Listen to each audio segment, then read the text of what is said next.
Vice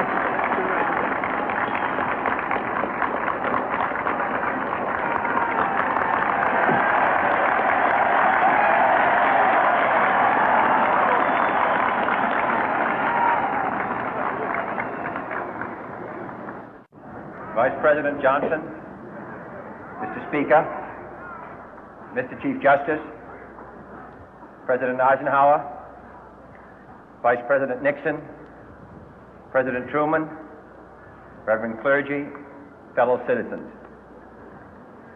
We observe today not a victory of party, but a celebration of freedom, symbolizing an end as well as a beginning, signifying renewal as well as change. For I have sworn before you and Almighty God the same solemn oath our forebears prescribed nearly a century and 3/4 ago. The world is very different now, for man holds in his mortal hands the power to abolish all forms of human poverty and all forms of human life. And yet the same revolutionary beliefs for which our forebears fought are still at issue around the globe. The belief that the rights of man come not from the generosity of the state, but from the hand of God. We dare not forget today that we are the heirs of that first revolution. Let the word go forth from this time and place to friend and foe alike that the torch has been passed to a new generation of Americans born in this century, tempered by war, disciplined by a hard and bitter peace, proud of our ancient heritage, and unwilling to witness or permit the slow undoing of those human rights to which this nation has always been committed and to which we are committed today at home and around the world.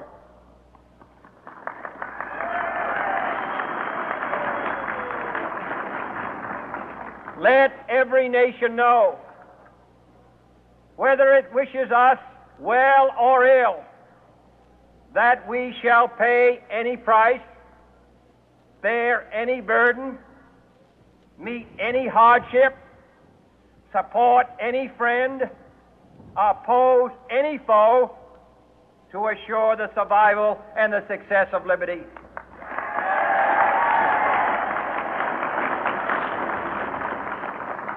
This much we pledge and more. To those old allies whose cultural and spiritual origins we share, we pledge the loyalty of faithful friends. United, there is little we cannot do in a host of cooperative ventures. Divided, there is little we can do, for we dare not meet a powerful challenge at odds and split asunder.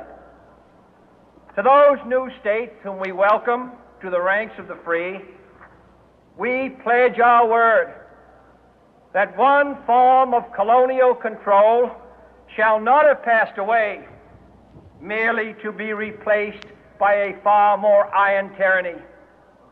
We shall not always expect to find them supporting our view, but we shall always hope to find them strongly supporting their own freedom, and to remember that in the past, those who foolishly sought power by riding the back of the tiger ended up inside.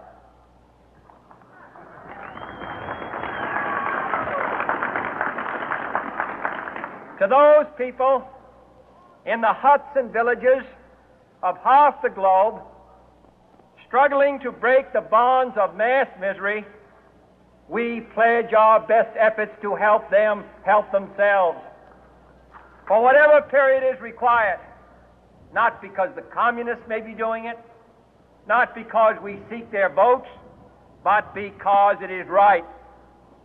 If a free society cannot help the many who are poor, it cannot save the few who are rich.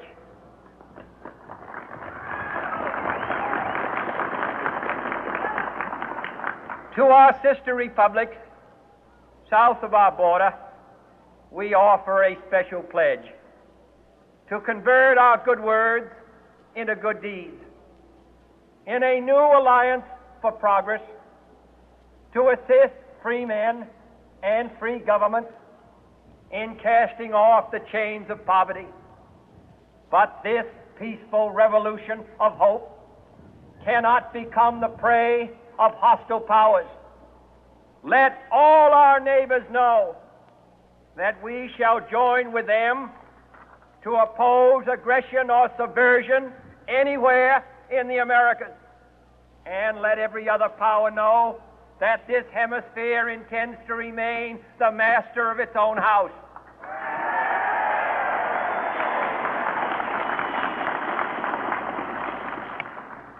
To that World Assembly of Sovereign States, the United Nations, our last best hope, in an age where the instruments of war have far outpaced the instruments of peace, we renew our pledge of support to prevent it from becoming merely a forum for invective, to strengthen its shield of the new and the weak, and to enlarge the area in which its writ may run. Finally, to those nations who would make themselves our adversary, we offer not a pledge, but a request that both sides begin anew the quest for peace. Before the dark powers of destruction, unleashed by science, engulf all humanity in planned or accidental self-destruction, we dare not tempt them with weakness, for only when our arms are sufficient beyond doubt can we be certain beyond doubt that they will never be employed. But neither can two great and powerful groups of nations take comfort from our present course, both sides overburdened by the cost of modern weapons, both rightly alarmed by the steady spread of the deadly atom, yet both racing to alter that uncertain balance of terror that stays the hand of mankind's final war. So let us begin anew, remembering on both sides that civility is not a sign of weakness, and sincerity is always subject to proof. Let us never negotiate out of fear, but let us never fear to negotiate.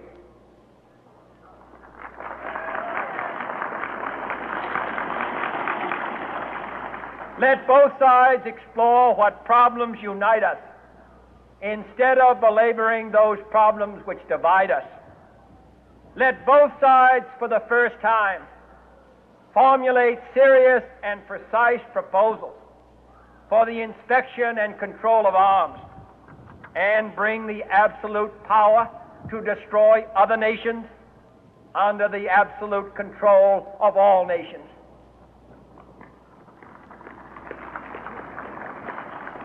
Let both sides seek to invoke the wonders of science instead of its terrors.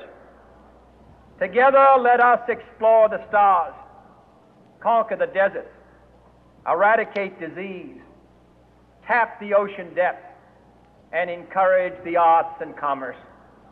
Let both sides unite to heed in all corners of the earth the command of Isaiah to undo the heavy burden and let the oppressed go free. And if a beachhead of cooperation may push back the jungle of suspicion, let both sides join in creating a new endeavor, not a new balance of power, but a new world of law, where the strong are just and the weak secure, and the peace preserved. All this will not be finished in the first 100 days, nor will it be finished in the first 1,000 days, nor in the life of this administration, nor even perhaps in our lifetime on this planet. But let us begin.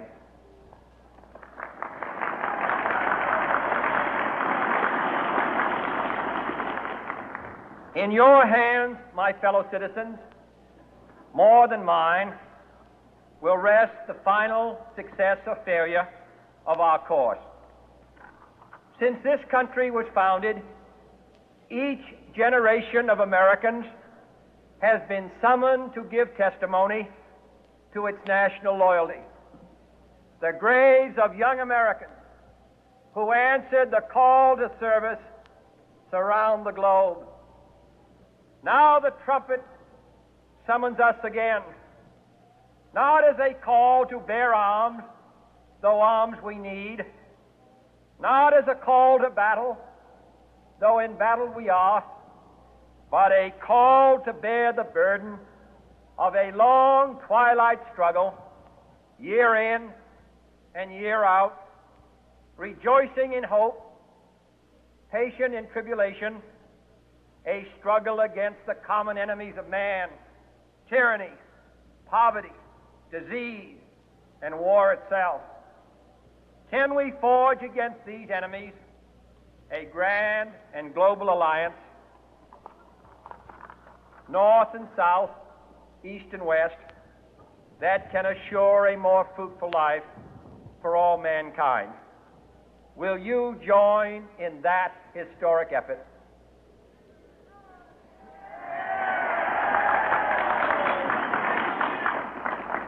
In the long history of the world, only a few generations have been granted the role of defending freedom in its hour of maximum danger. I do not shrink from this responsibility. I welcome it.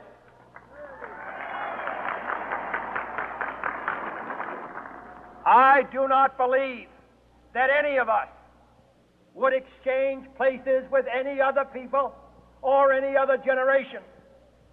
The energy, the faith, the devotion which we bring to this endeavor will light our country and all who serve it. And the glow from that fire can truly light the world. And so, my fellow Americans, ask not what your country can do for you, ask what you can do for your country.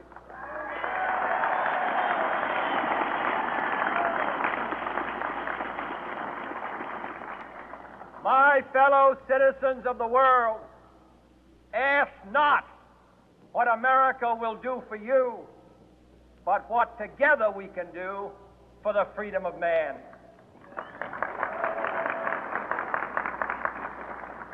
Finally, whether you are citizens of America or citizens of the world, ask of us here the same high standards of strength and sacrifice which we ask of you. With a good conscience, our only sure reward, with history the final judge of our deeds, let us go forth to lead the land we love, asking His blessing and His help, but knowing that here on earth God's work must truly be our own.